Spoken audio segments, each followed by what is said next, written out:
Vous savez que la bénédiction de Dieu vient comment? La bénédiction de Dieu vient avec le temps, vient avec l'espace et vient avec les autres. Si vous ne comprenez pas cette trois notions dans la réussite, vous risquerez de passer à côté de plusieurs choses. Dieu visite avec le temps, avec l'espace et avec les autres. Là, il y a ma prédication. Soyez bénis cet après-midi et nous allons parler de ces dons qu'on doit parler cet après-midi. Que Dieu vous bénisse. Nous sommes dans Éphésiens chapitre 2, verset 10.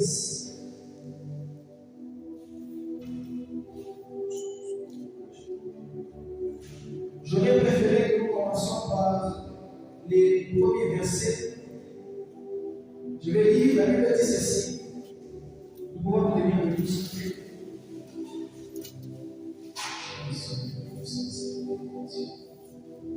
Verset 1er dit, vous étiez morts par vos offenses et par vos péchés, dans lesquels vous marchiez autrefois, selon les traits des serpentes, selon les princes de la puissance de l'air et de l'esprit qui agit maintenant dans les fils de la lumière.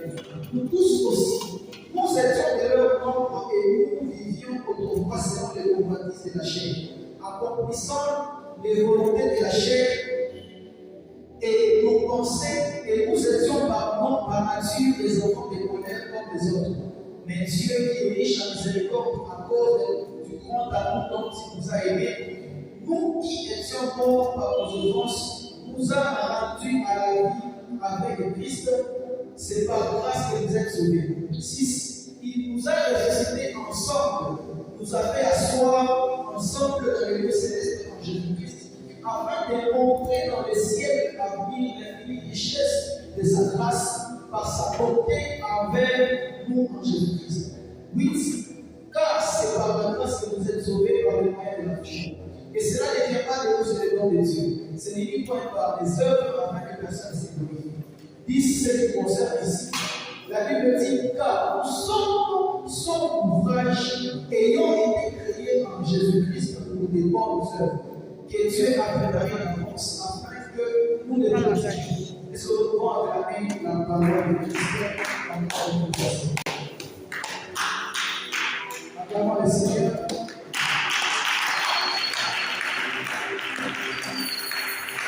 Amen. Que Dieu bénisse. Avant de continuer, je prie aussi merci à mon frère qui est là, qui nous a donné. Merci beaucoup, maman. Elle m'appelle son fils à l'outil. J'aime ça. Dieu soit loué. Amen.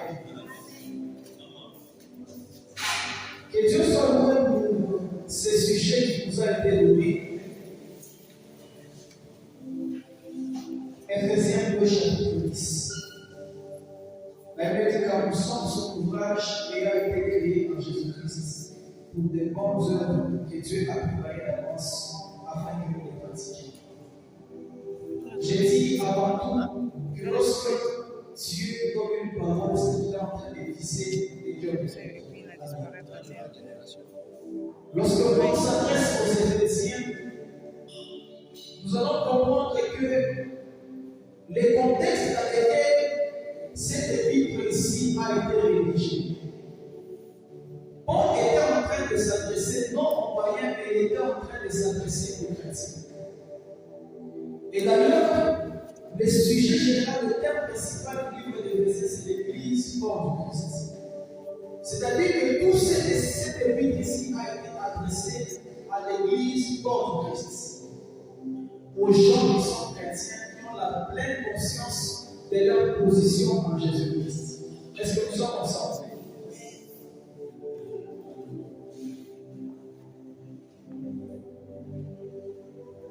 Leur position en Jésus-Christ. Il leur dit, car nous sommes son ouvrage, ayant été créés en Jésus-Christ pour des bonnes œuvres. Si ce texte a été adressé à l'Église du corps de Christ, c'est-à-dire que ce texte ici ne concerne pas personne. Et cette parole a été envoyée cet après-midi afin de te donner, à donner à quelqu'un une solution, à donner à quelqu'un une instruction, à donner à quelqu'un une révélation. Et il s'adresse aux Éphésiens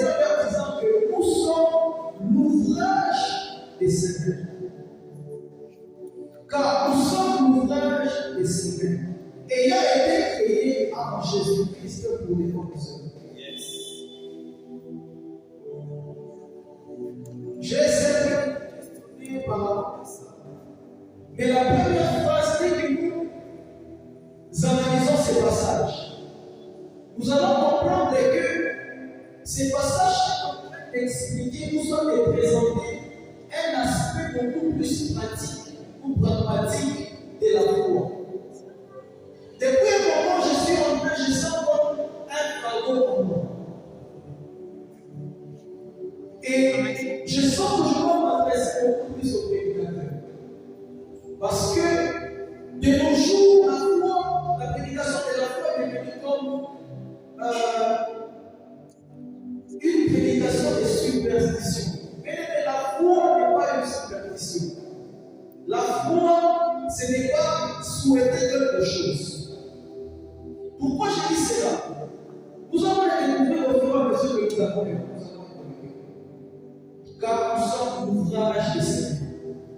La première phrase est en train d'expliquer notre position par rapport à Dieu. Nous sommes l'ouvrage de Seigneur. Qui est celui-là qui ne sait jamais louer de ce qu'il a déjà fait?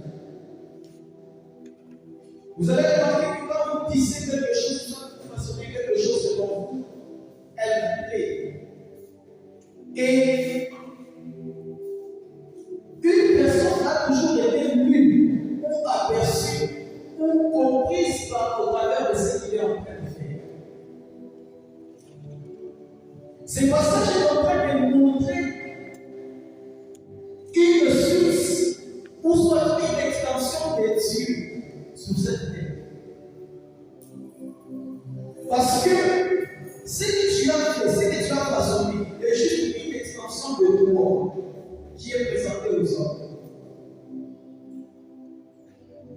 Nous sommes l'ouvrage de Seigneur, tout simplement dire que nous avons été façonnés par Jésus-Christ. Nous avons été façonnés par Dieu. Et un tel ici, un concept qui me dit beaucoup plus, c'est qu'il dit que nous sommes l'ouvrage ayant été créés en Jésus-Christ. Ayant été créés en Jésus-Christ.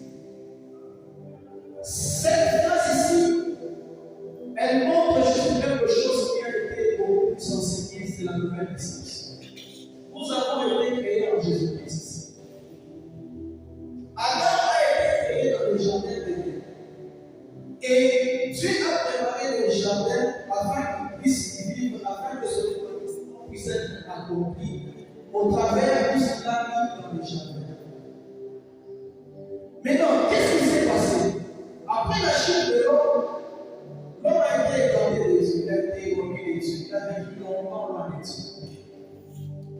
Mais il fallait créer un cadre dans lequel Dieu, lorsqu'il veut changer, ou soit qu'il veut perfectionner un monde, ou soit réparer l'erreur de l'homme d'Adam, il fallait créer un cadre où l'homme pourrait commencer maintenant à vivre et à s'épanouir.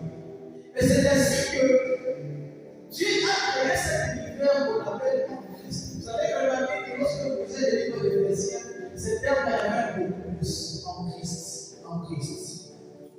C'est ainsi que la Bible dit que une fois Dieu, le Père de notre Seigneur, qui nous a bénis de toutes sortes de bénédictions spirituelles en lui. Amen. C'est-à-dire qu'il y a des choses qui sont attachées à nous, mais aussi le temps que nous vivons dans le cadre de ce qu'on appelle le Christ. Nous sommes son ouvrage. Nous sommes son ouvrage, mais bâti en qui? En Christ. C'est ainsi que lorsque je réfléchissais, je me suis dit que la nouvelle naissance est l'une des plus grandes révolutions technologiques qu'on ne peut pas, qu'on n'en parle généralement pas. Regardez, analysez. Lorsque le péché est entré dans le monde, l'homme a commencé à tendre vers le péché. C'est ainsi que la Bible dit dans Genèse, que le cœur de l'homme est mauvais, c'était les pensées du cœur de l'homme sont mauvaises dès sa jeunesse. Et depuis sa chute, il a en train de tendre vers le mal. Mais il fallait redresser l'homme. Et c'est pour cela que je dis que la nouvelle naissance est l'une des grandes révolutions technologiques. Parce que comment changer les cœurs Nous tous, nous avons déjà eu cette expérience. Lorsque nous recevons Jésus-Christ comme Seigneur et Sauveur, qu'est-ce qui se passe? On s'éloigne du péché de manière intentionnelle. C'est-à-dire qu'on change la position du cœur et qu'on commence à aller vers le bien. C'est ça qu'on appelle en Christ, façonné en Christ. Je suis en train de cheminer petit à petit. Mais il y a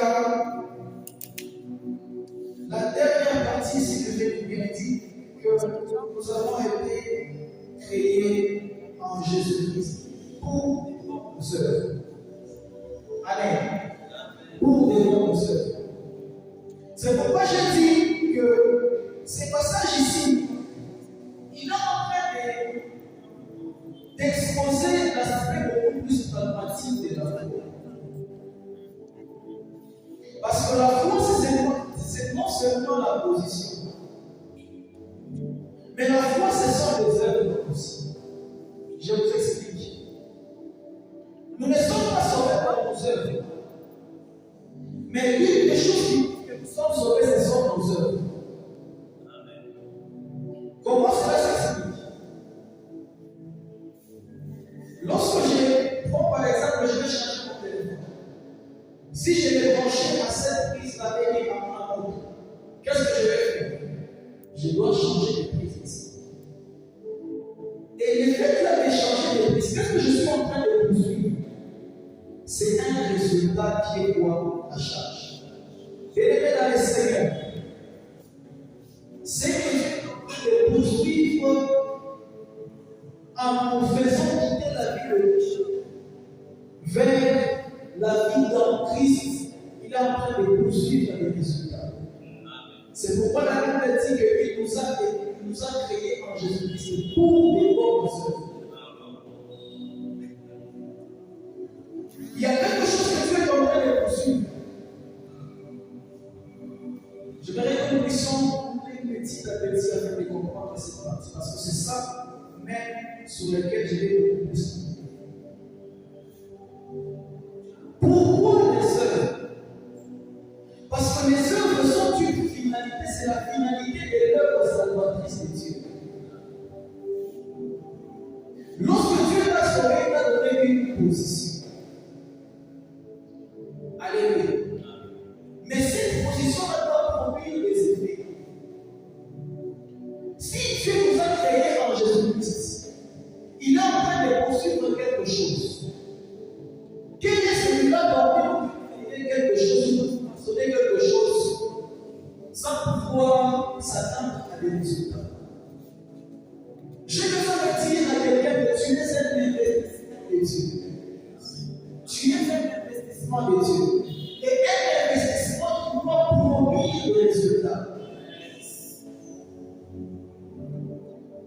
Une des obligations auxquelles nous sommes venus, c'est l'obligation des résultats.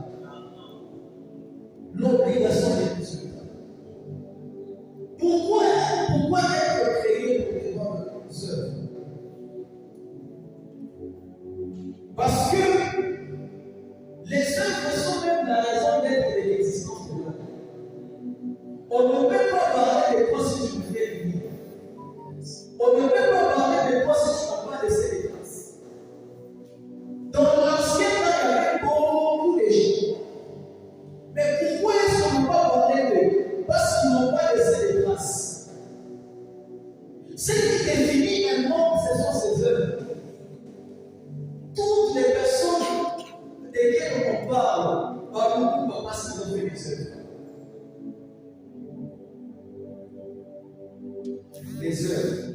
Les œuvres définissent. Ce sont les œuvres qui définissent et qui justifient notre position. Comment est-ce qu'on saura que tu es chrétien si les œuvres ne sont pas chrétiennes?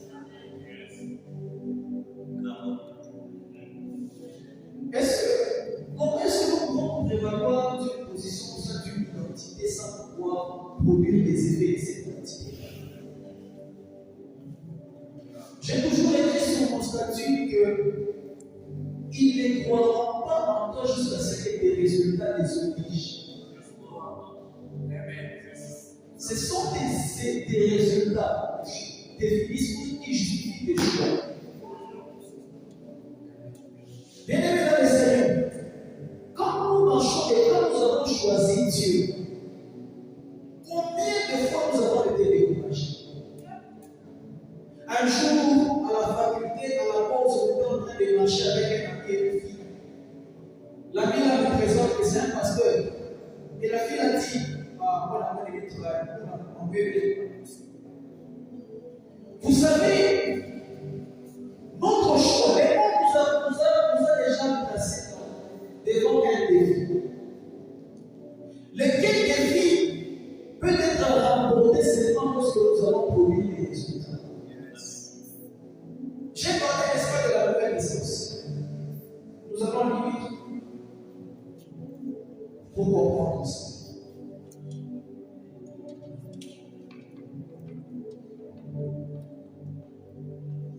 Laisse-moi déclarer que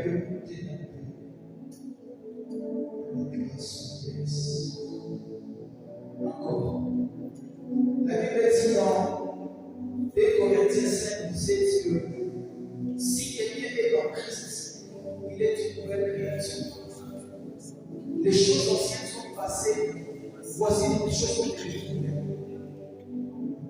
Si quelqu'un est dans Christ, il est une nouvelle créature.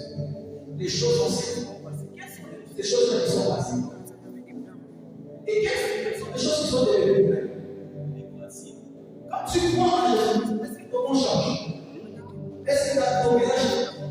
Est-ce que les mêmes amis que tu avais quand tu étais païen, ce sont les mêmes amis que tu as pendant le temps? Les mêmes usages, ça reste le même. Mais quelles sont ces choses qui changent?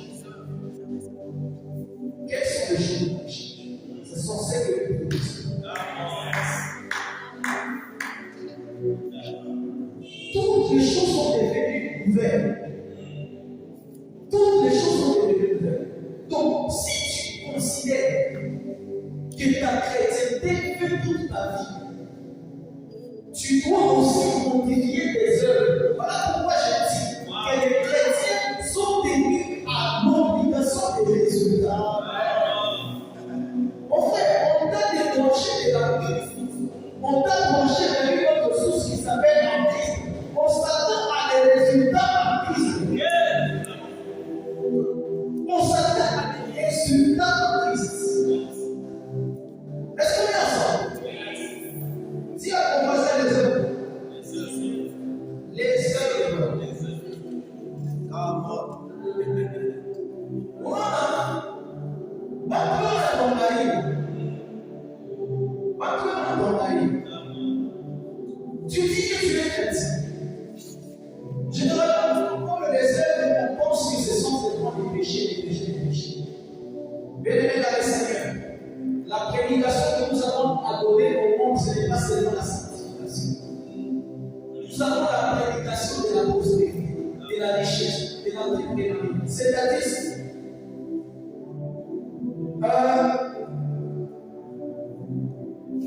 qu'est-ce que Jésus-Christ dit? Je n'ai pas eu le temps de ce passage. Jésus-Christ dit ceci, que si votre justice ne dépasse pas celle des pharisiens, vous n'êtes pas digne de c'est-à-dire quoi? Si votre richesse ne dépasse pas la richesse des autres hommes, c'est une forme d'échec. C'est une forme d'échec. J'étais en train de parler avec une fille, elle me dit que si Jésus-Christ devenait maintenant la tête droite, une masse de la commune. Je dis comment tu dis ça? Je ne suis pas, je dis, est-ce que tu crois qu'il devait dire oui? Mais tu parles en fait, tu dis oui. Mais là, pourquoi tu dis ça? J'aimerais dire à la même chose. Les péchés, toi chrétien, si tu fais un péché, ce n'est pas ça qui va t'amener à faire. Est-ce qu'on est ensemble? Quand un chrétien pêche, c'est normal la pêche, elle l'amène à faire. Mais le péché, c'est une forme d'échec dans le monde. Le péché est une forme d'échec. Nous pensons que la sanctification, c'est seulement pour se préparer au ciel. Mais la sanctification est une forme de réussite lorsque nous sommes en train d'avancer. Et le péché est une forme d'échec lorsque nous sommes en train d'annoncer la personne. Je vais répondre quelqu'un. Nous avons l'obligation de résultats. C'est-à-dire que si toi tu meurs pauvre, c'est une forme d'échec. Quand on parle de cette parole, c'est cette histoire du pauvre Lazare et du riche, généralement, on se dit que non, le pauvre Lazare, il est en bonne position. Dieu te connaît. Tu vas au ciel, mais sur la terre, tu es pauvre.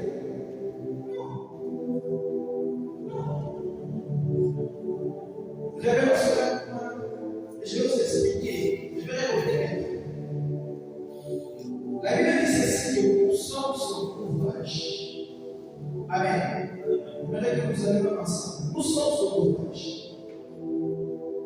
Vous avez remarqué que lorsque nous sommes devant un produit et que vous allez travailler pour un child, parce que on va changer la vie, donc, on reconnaît certaines caractéristiques défectueuses de choses qui viennent de la chair. Mais nous, les enfants de Dieu, nous sommes des médicaments. C'est-à-dire que nous avons l'obligation, à chaque fois, partout où nous passons, nous renvoyons l'image de Dieu qui nous a créés. À quel type d'obligation nous sommes venus? Le résultat. Là, on est roi, on voit Dieu. Voilà pourquoi tu es obligé de manifester tes bonnes œuvres, des œuvres de la réussite, des œuvres de la prospérité, parce qu'il y a un Dieu qui va être élu par tes œuvres. Quelqu'un me dit le résultat.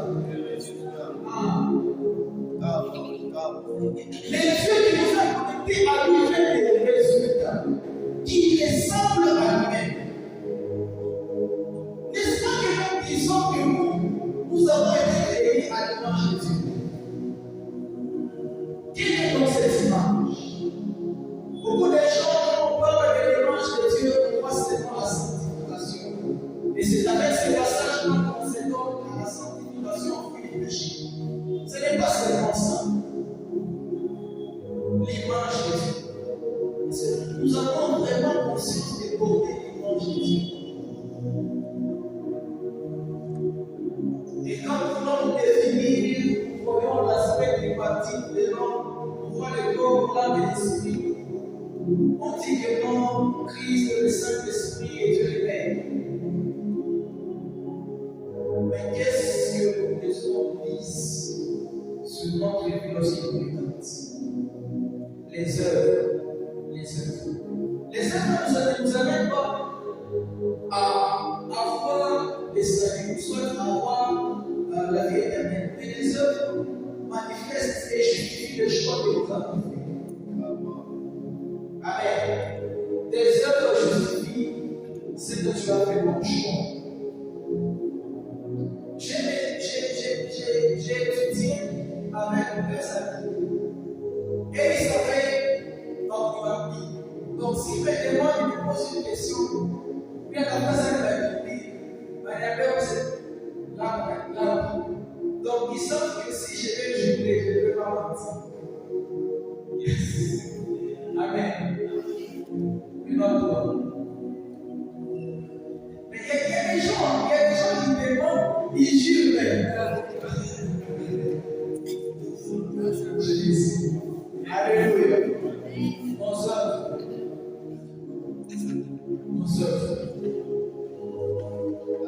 Nous sommes l'ouvrage de ce qui a été créé en Jésus-Christ pour de bonnes œuvres afin que nous les pratiquions.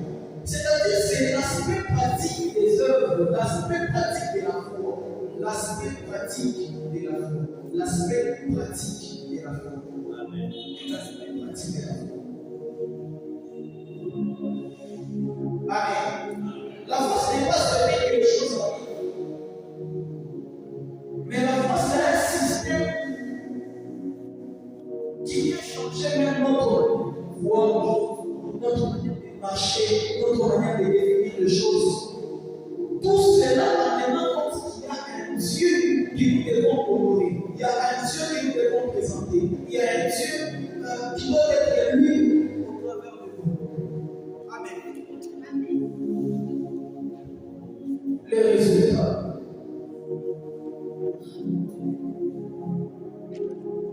Les résultats. Pourquoi les amis?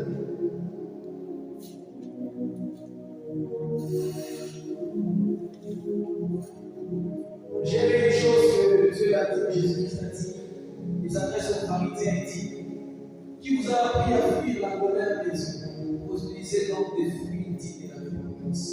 C'est-à-dire que si vous embrassez, si vous embrassez un choix, un droit, et si vous décidez de faire quelque chose, parce qu'un choix est toujours accompagné par une décision. Un choix est toujours accompagné par des œuvres.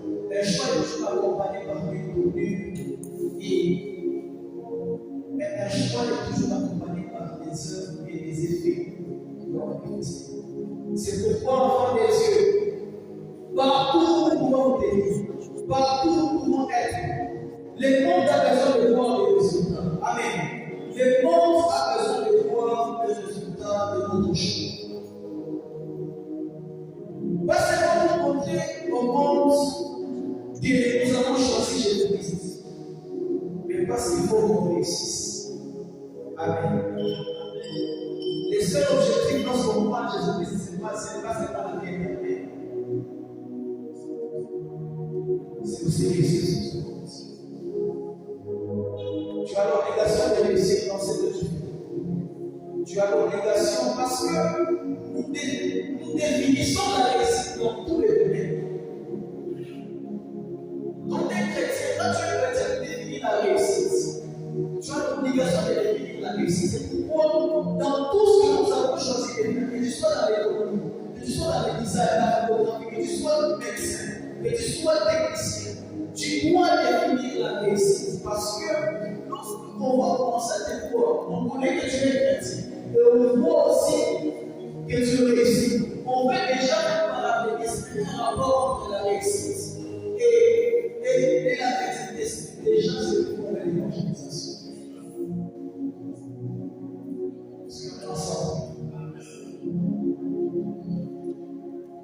C'est un terme vraiment très intéressant que je suis en train d'étudier.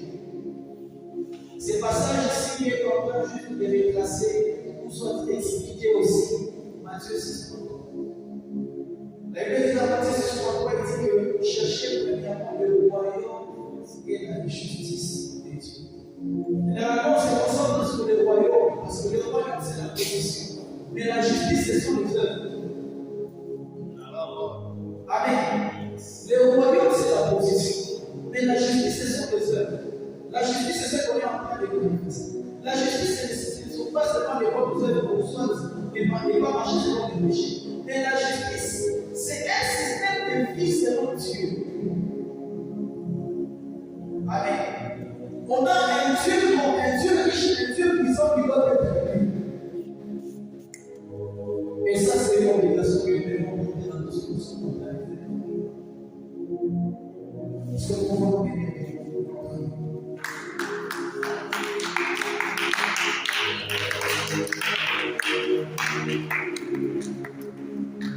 je vais te faire Matthieu aussi. J'ai écouté ta parole. J'ai écouté ta parole. Amène-moi à être actif. Amène-moi à être actif. Amène-moi à être actif. Parce que la foi ne consiste pas seulement à espérer, mais la foi consiste aussi à être actif, à se lancer en activité. Est-ce que quelqu'un peut prier par rapport à la parole, par rapport au Seigneur que tu nous as Seigneur dans ce jour de parole? Est-ce que tu peux parler à Dieu? Parle à Dieu, parle à Dieu, parle à Dieu.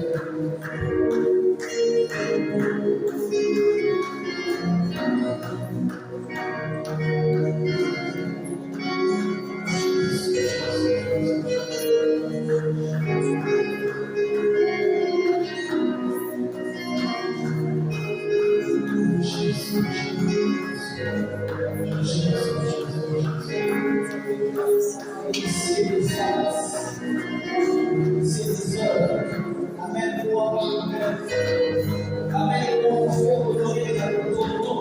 Amène-moi pour lui des résultats. Amène-moi pour lui des résultats. Amène-moi pour lui des résultats. Oh, Jésus, la grâce de Jésus. Voilà la capacité de Jésus. Au nom de Jésus-Christ.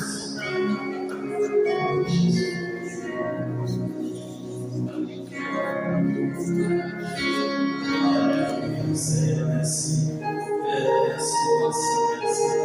Tu peux dire à Dieu merci, Seigneur, parce que je suis ton ouvrage. Je suis ton ouvrage. Il y a l'ouvrage de Dieu, Seigneur. Et s'il y a l'ouvrage de Dieu, Seigneur, il y a un JC, même Jésus-Christ. Il y a une chimie, même Jésus-Christ. Il y a un défunt, même Jésus-Christ. Parce que c'est Dieu qui est créé. Tu as les caractères de Dieu. Tu as les caractéristiques de Dieu. Tu as la puissance de Dieu. Tu as les capacités de Dieu. Pour vivre des bonnes œuvres. La Bible dit que Dieu a dit que la terre, que le soleil soit, le soleil fut. Dieu a dit qui s'affrontait avec la lumière. Et cela était accompli. De la même Dieu a créé. C'est comme ça qu'il a mis en son ouvrage. Dieu est le représentant de Dieu. Lorsqu'on te voit, on voit la vie de Dieu qui gît en toi. Tu n'as pas raison de échouer. Tu n'as pas échouer.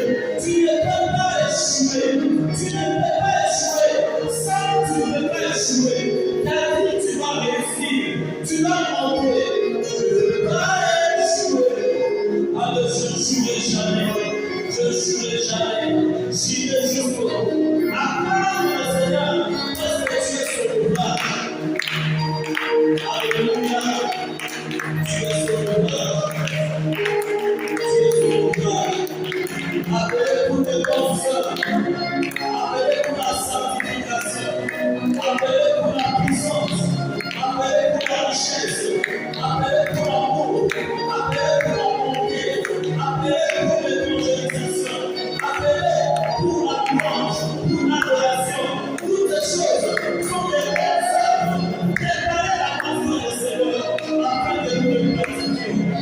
Alléluia. Alléluia. Alléluia. Tu allais voir la pratique des bonnes œuvres. Je dois pratiquer les bonnes œuvres. C'est une décision que je prends avec le Saint-Esprit.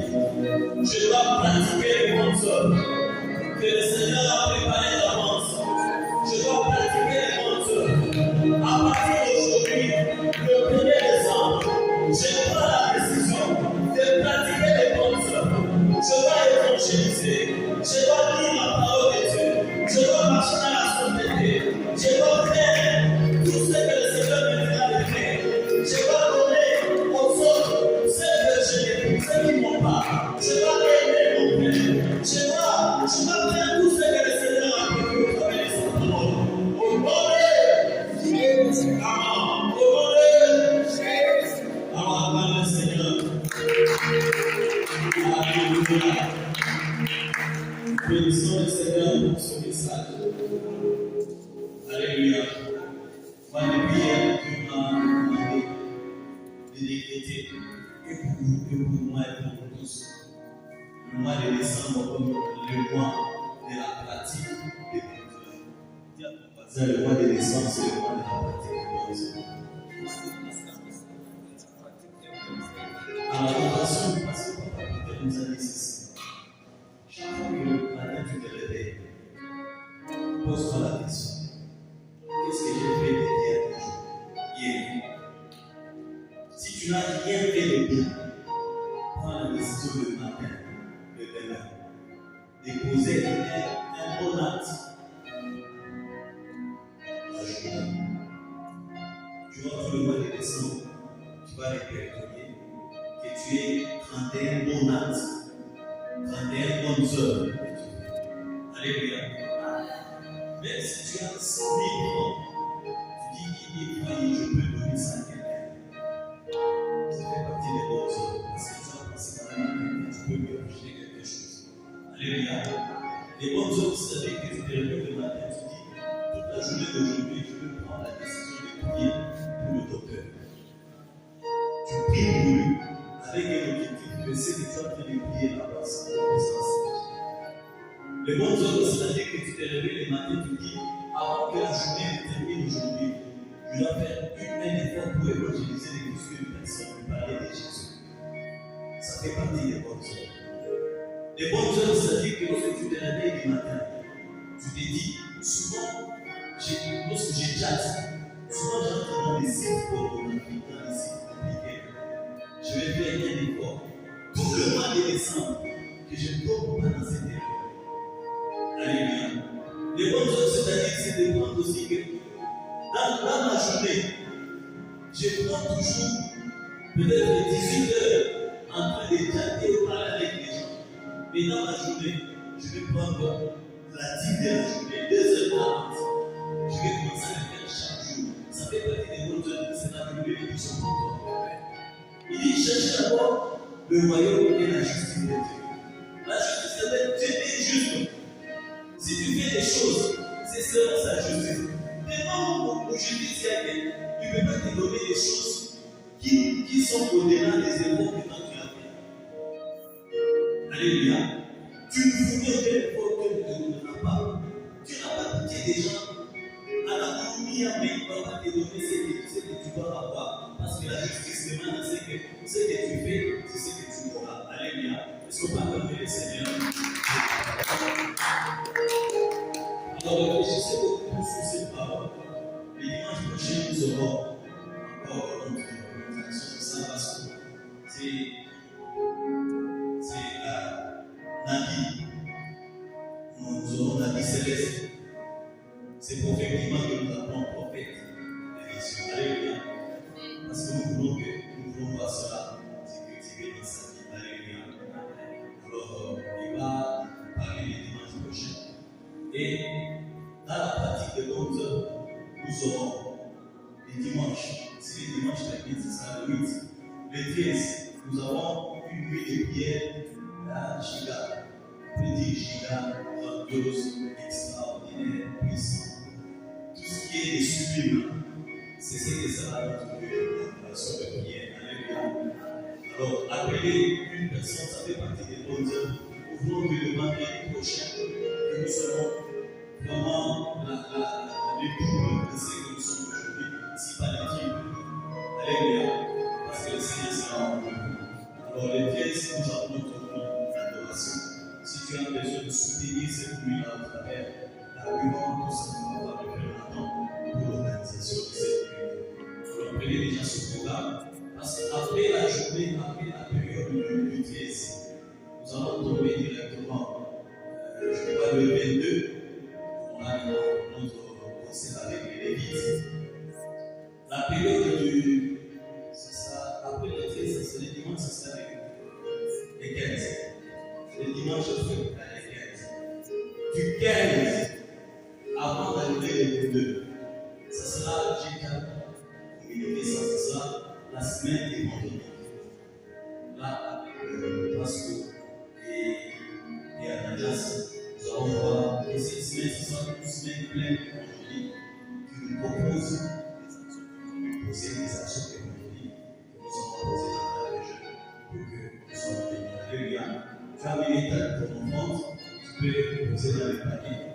Et je vous rappelle que nous aurons aussi les 16, nous avons notre pique-nique. Alors, donnez déjà $10 à Ananias et à Zacharie. Ce sont eux qui vont nous organiser cette pique-nique-là, Ananias et Zacharie. Tu as le prendre, tu mets dans les paniers. Ça nous aide aussi parce que les carburants, nous avons besoin de carburant. Alléluia. Alors, tu as $10 pour Zacharie, pour Ananias. Zacharie, tu vas voir maintenant, c'est la tête qui nous propose un endroit où nous allons continuer de faire notre pique-nique. Alléluia. Alléluia. Nous allons monter les bouts, nous allons finir. Est-ce que tu vas acclamer le Seigneur?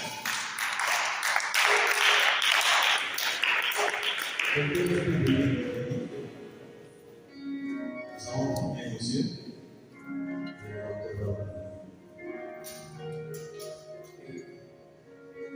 Dieu bénit. Encore une fois,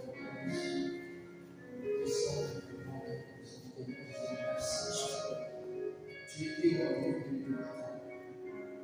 Nous voici, Père éternel, Dieu, tu as commencé avec le fondement. Et maintenant, Seigneur, Dieu, tu as achevé ton amour. Merci pour tout ce que c'est dans Dieu Jésus. Je te bénis parce que chaque jour, je me lève, il y a quelque chose de nouveau, de nouvelles qui s'ajoute dans ma vie. Merci pour tout ce que c'est dans Père éternel, tu viens de comprendre ce matin et ce matin. Je bénis Père éternel pour notre part de retour. Je laisse que chacun entende cette que les saints découvrent que nous sommes des bonnes œuvres et ces œuvres soient toujours en pratique. D'habitude, j'ai l'habitude de dire que tout ce que nous entendons soit notre mot de vie, afin que Père éternel de la gloire puisse nous bénir. Sois avec nous, Seigneur. Merci, Seigneur, Père éternel. Nous avons encore la semaine qui commence, la semaine de chaud, la semaine de la prière, afin que nous puissions nous consacrer davantage à ta présence. Sois aidé, sois couronné dans notre Père et du Fils et du Saint-Esprit que nous commençons à prier. Amen. Que Dieu vous bénisse à dimanche. Et je vous rappelle que le dimanche prochain, nous ne sommes pas